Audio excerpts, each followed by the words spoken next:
First at 4, a new beginning for Ford for the first time in more than 2 decades. The Bronco is headed to dealerships. Plus, President Biden's overseas trip is in the final stretch with a major agenda item on deck. We will have a preview of tomorrow's sit-down with Vladimir Putin. Paula. Did you know Juneteenth has been a state holiday since 2005? If not, you're not alone. I'm still not fully understandable about what it's all about. We've got more answers to your Juneteenth questions and why it's important to keep asking those questions.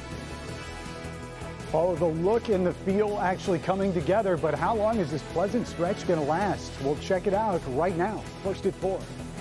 Live from downtown Detroit, home of WDIV and Click on Detroit, Local 4 News First at 4 starts now. Good afternoon, everybody. I'm Karen Drew. First at 4. After a 25-year hiatus, the Bronco is making its way to dealerships all across the nation. The first new SUVs rolled off the assembly line this morning at the Michigan Assembly Plant over in Wayne. 2- and 4-door versions in different colors are being produced at that facility. Now, Ford initially produced the Bronco from 1965 to 1996. Over that 31-year period, the automaker produced more than 1.1 million Broncos so far. More than 125,000 have already been ordered. Now, coming up tonight at 6, we're going to take a closer look at the Bronco and what its revival means for Ford. The radio play-by-play voice of Michigan football is defending the reputation of late Michigan coach Bo Schembechler. Jim Brandstatter says he felt compelled to respond after Schembechler's son, Matt, and 2 former Michigan players said they were sexually assaulted by Dr. Robert Anderson. Told the coach of the assaults, but said he did not act to stop Anderson. Brandstatter told the Detroit News that he finds the charges against the coach hard to accept. Meantime, more Anderson accusers are planning to detail abuse claims coming up tomorrow in Ann Arbor. We're following that story very closely for you. Attorneys representing former Governor Rick Snyder were in court this morning for a pre-trial hearing. The case has been delayed several times in recent weeks as attorneys argued for a change of venue. Now, they say Snyder should not be charged in Genesee County because most of the early work he did related to the water crisis was done from his office in Lansing. Snyder himself was not present in court. Attorneys also say only 4 million of 21 million documents that make up Snyder's criminal case have been turned over by prosecutors. The ex-governor is facing 2 counts of willful neglect of duty. A Warren police officer is on paid administrative leave this afternoon for reportedly making racist comments on Facebook. According to a complaint, the comments made by the officer to a woman while he was off duty using his own Facebook profile. The department has opened an internal affairs investigation. Warren Police Commissioner Bill Dwyer says the department does not condone racist comments by any officers. This certainly is an isolated incident. We have not experienced this type of social media violation or violations in the past, and it's not indicative of the men and women of the Warren Police Department. The chief says this allegation is serious and will be thoroughly investigated by the department. All right, let's move to coronavirus. New cases continue to decline for the 8th straight week. The state reports 182 new cases in the last 24 hours. Sadly, we have lost 26 Michiganders in the last day to the virus, including 7 from a vital records review. Now, on the vaccine front, 60.6% of people in the state have received at least 1 vaccine dose. About 50% of Michiganders 16 and older are considered fully vaccinated. All right, time for our first look at the forecast. It's been a pretty nice day out there, Ben. No complaints. I should say so, Karen. We've got low humidity. Temperatures are actually a little bit below normal, but pretty close to what we would see this time of year. A lot of mid-70s out there and a lot of blue sky, too. The one caveat is that north wind, which in most places is about 15 miles an hour. But if you're in the north zone, especially along the lakeshore, could be some pretty heavy waves there. So be careful if you're planning on getting into that cold water, which I don't know if anybody is. 60-degree temperatures through 10 o'clock and then 50s already at midnight. We're going to see how low those numbers go in your 4-zone forecast, but the weather impacts really gear up on Friday. We'll look at storm chances to end the work week in just a few minutes. Karen? All right, thank you, Ben. After meeting with world leaders at the G7, NATO, and EU summits this week, President Biden is preparing for his face-to-face meeting with Vladimir Putin. Kimberly Gill in the newsroom. And Kim, we're getting an update on what to expect during tomorrow's summit.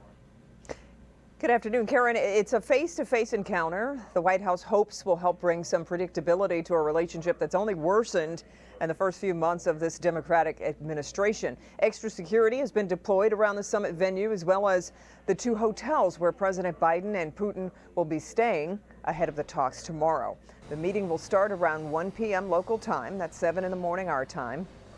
U.S. Secretary of State Tony Blinken and Russian Foreign Minister Sergei Lavrov will be part of their first sit-down. The meeting will later expand to include 5-person delegations from both sides.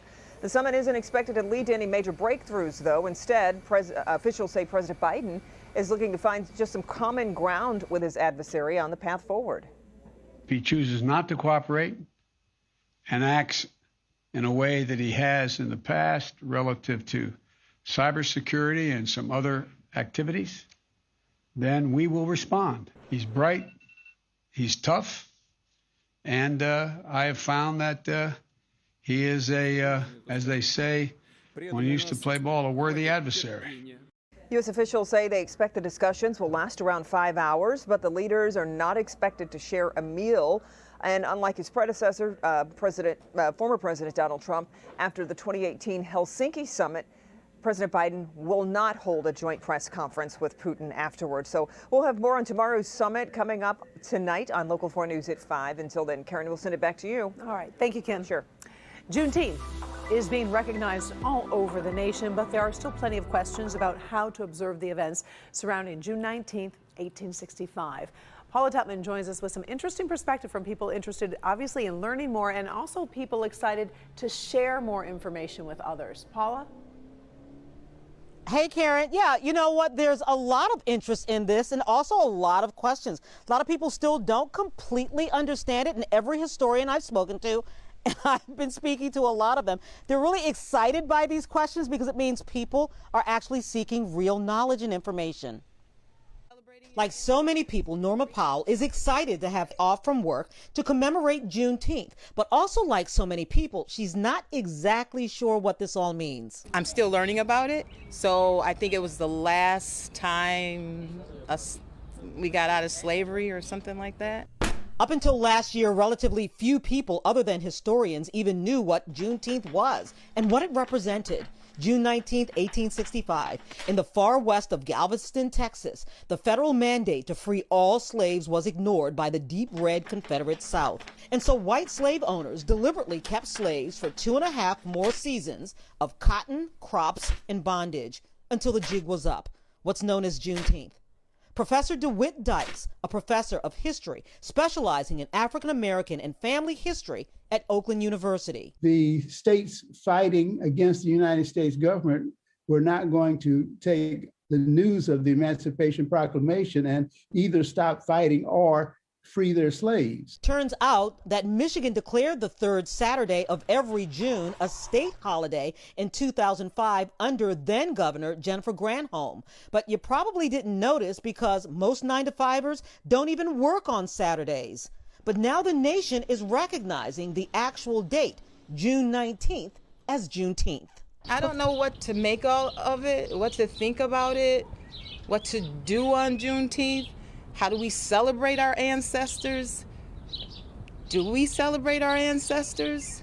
There's a whole lot of questions there, even for me as a Black person. For historians, just the fact that we're talking about it makes it relevant. First, because it means the end of the war, and secondly, because it's the beginning of a new status for persons of African descent. It starts the process of making it possible to teach Africans to read and write, to teach Africans job skills, and to help elevate them as much as possible.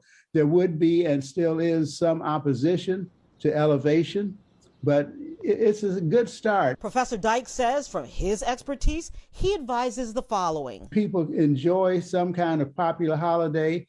If nothing else, it gives us time to gather, to talk, to have speeches and reenactments, and to eat food. So Yeah, there you go. Any opportunity to eat food and celebrate. You know, a lot of companies and organizations are dialing into this with service days or days off or education sessions. Karen, of course, you know, our own Graham Media Group has been educating us and has a commitment to educating our audience, which is why I'm so excited for Larry Spruill's story tonight at 5:30, where he actually talks about Detroit's anti-slavery society and Detroit's anti-slavery movement. And Paula, it is so important for obviously individuals to have these conversations, but like you said, companies as well, like Graham Media here. You know, we're proud to be a part of that, but we're hoping that other companies share this and share these messages and get their employees involved as well. Thank you, Paula. We appreciate it. Absolutely. Very important. You bet. All right. All right, still to come. We've got some more signs of just how sharp the rebound in dining and travel has been. We're going to have the very latest outlook from American Express. Plus stories making headlines across America, including how an argument over a mask led to a deadly shooting in Georgia. But first, a chemical plant fire continues to burn in Illinois. My fire officials say it could last for several days.